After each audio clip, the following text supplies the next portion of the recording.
"Congrats, Marshall," I said, and it tasted like rust in my mouth. The conference room echoed with polite applause. I joined in, a beat late, like a background actor in someone else's movie.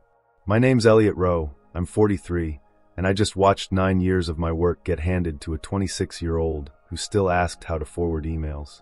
Marshall grinned like he'd won a lottery, not like he'd ever pulled an overnight audit, or smoothed over a client about to walk, or worked through 2 Thanksgivings to finish fiscal close.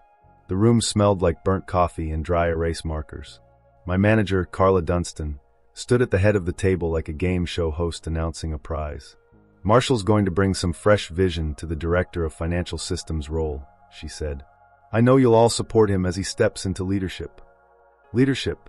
That was the job I was promised when Dan Royce retired. Dan had taken me aside 3 years ago and said, "You're next, Elliot. Keep steady, keep clean." I did. I kept steady through 3 system overhauls, a painful merger, and a CFO change. I kept clean when half our team was caught funneling software contracts to their college buddy's firm. I stayed. And now I was watching Carla hand my future to a kid who used to ask me what COGS meant in a budget review. Marshall's father was Carla's old MBA professor. Everyone knew it. Nobody said it. "Elliot's been instrumental in onboarding Marshall," Carla added, eyes skating past mine like they couldn't land. "His knowledge is an asset to this team." That line stuck in my throat like a splinter. Not leader, not visionary, not even next in line. Just an asset. A resource. A stepping stone. I nodded once. "Happy to help," I said. My voice didn't shake. It was too tired for that. The meeting wrapped. People filed out. Some patted Marshall on the back, others avoided my eyes.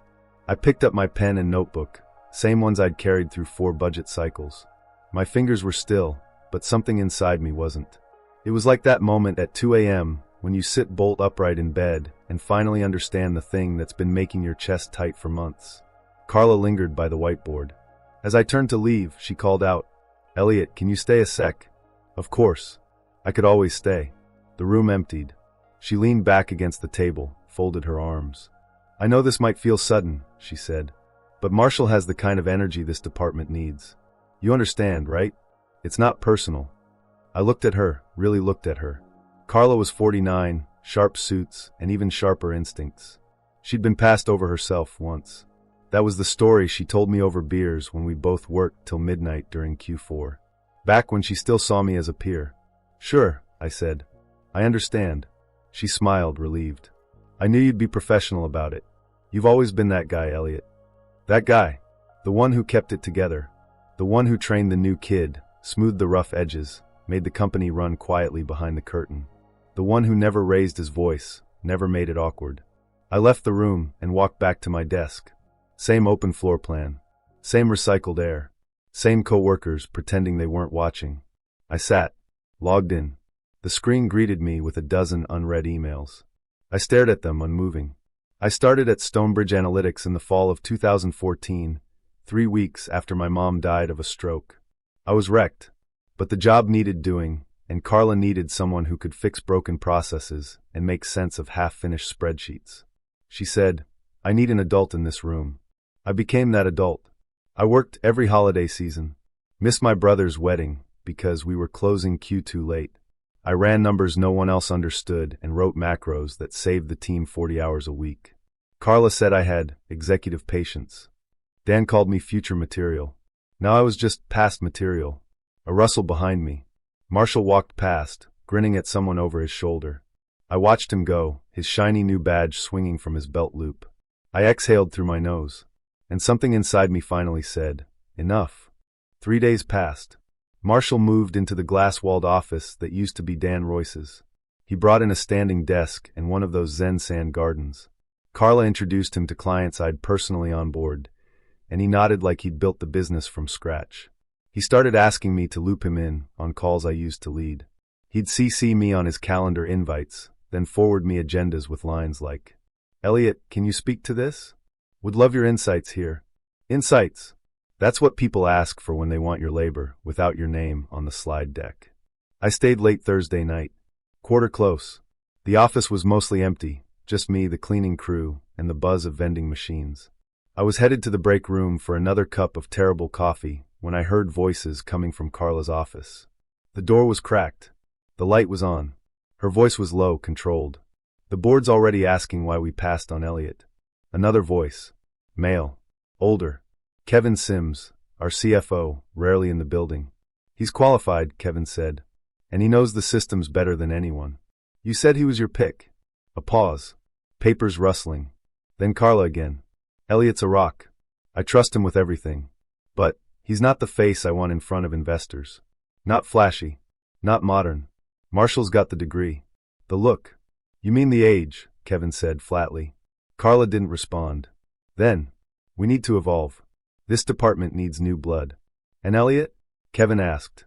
He'll stay. He always stays. That one stung more than I expected. He always stays. Like I was a piece of furniture. Something reliable. Silent. Replaceable. He's loyal, Carla added. And he's got a mortgage and 2 kids. He's not going anywhere. I stood in that hallway for 20 full seconds. Then I turned and walked back to my desk, each footstep quiet, but ringing in my ears like thunder. I didn't cry. I didn't rage. I just sat down and opened my draft folder. And for the first time in nearly a decade, I started writing my resignation letter. I didn't send the letter that night. Not yet. I saved it as a PDF. Neat, 1 page. No drama. No passive aggression. Just the facts.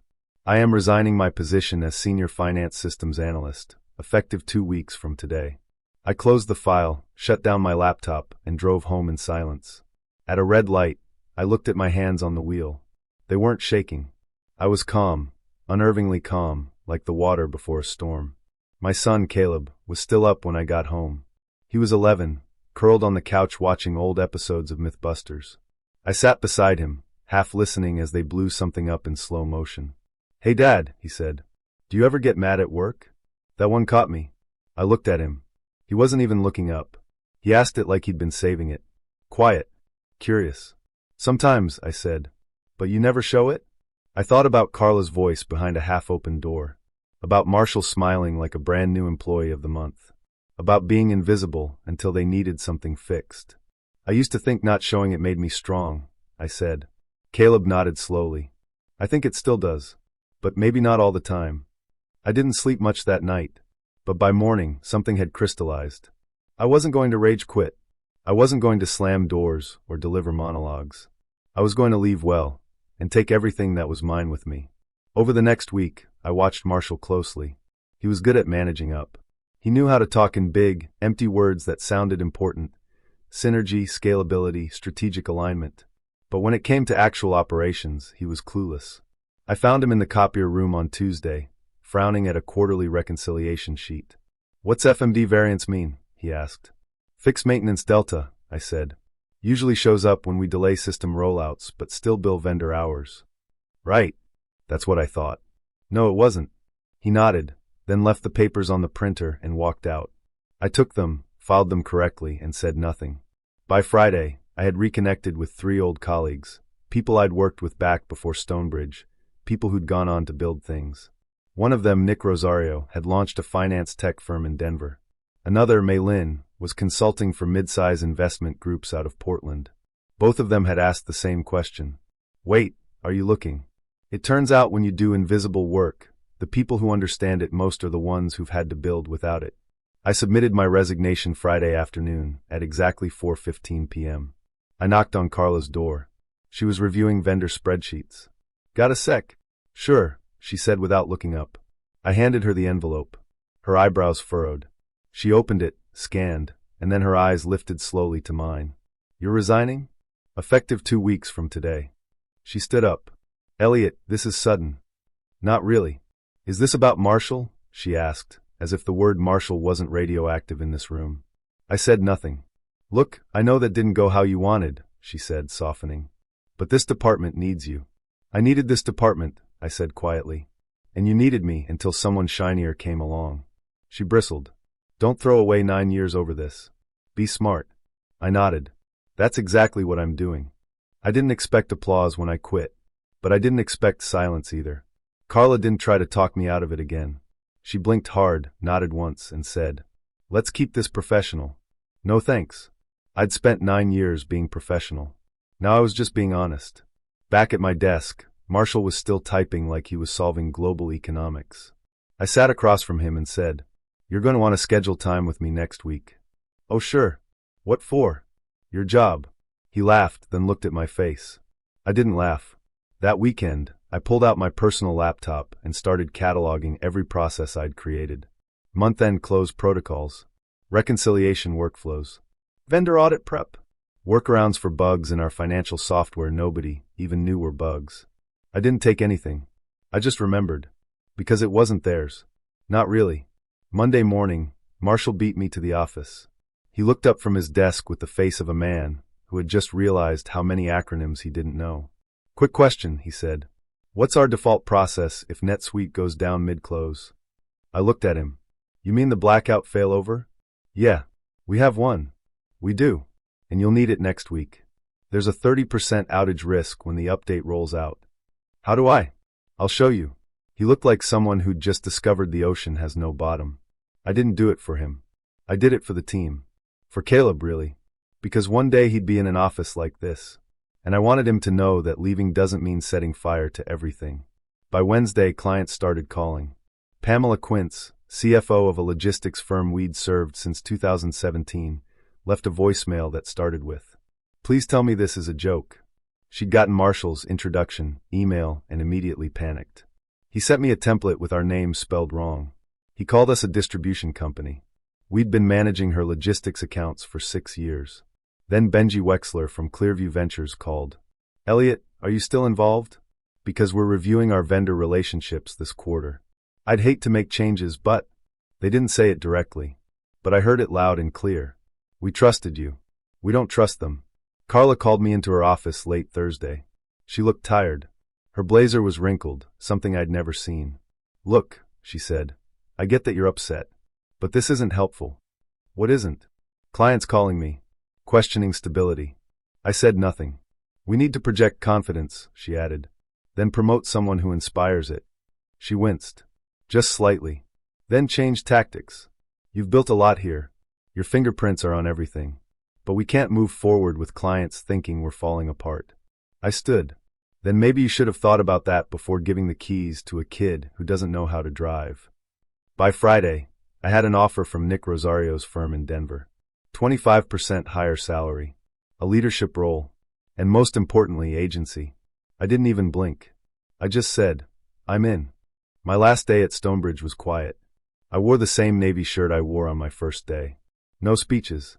No sheet cake. Just a signed resignation checklist and a cardboard box of memories. Marshall avoided eye contact. I think he was hoping I'd change my mind. Or train him more. Or magically pour 9 years of experience into a Google Doc. I did what I could. I left behind documentation. Clean. Clear. Professional. I didn't do it for Carla. I did it for whoever had to clean up when this place started burning from the inside.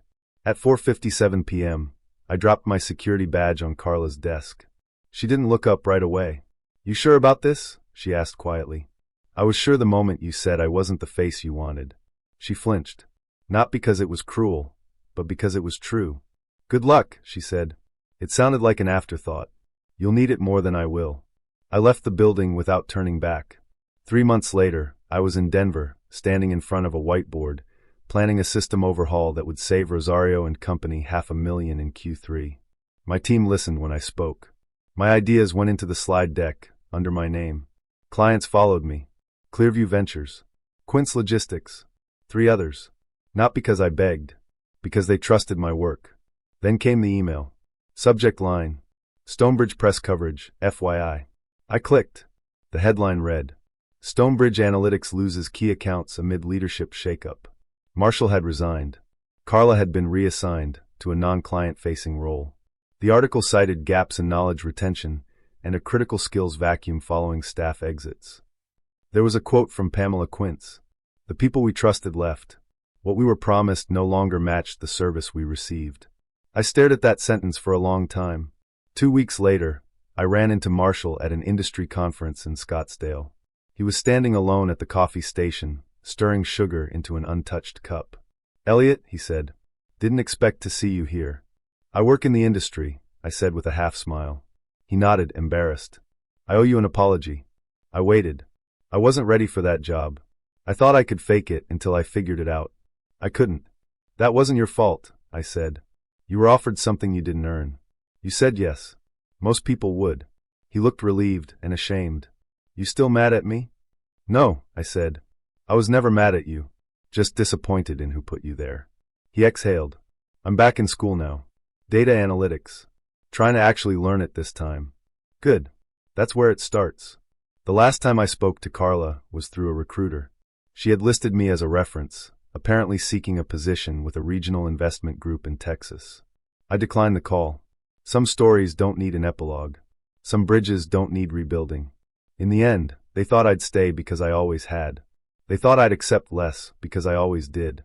But the thing about quiet people is, they notice everything. And when we finally act, we don't shout. We walk. And we take everything they didn't notice we were holding.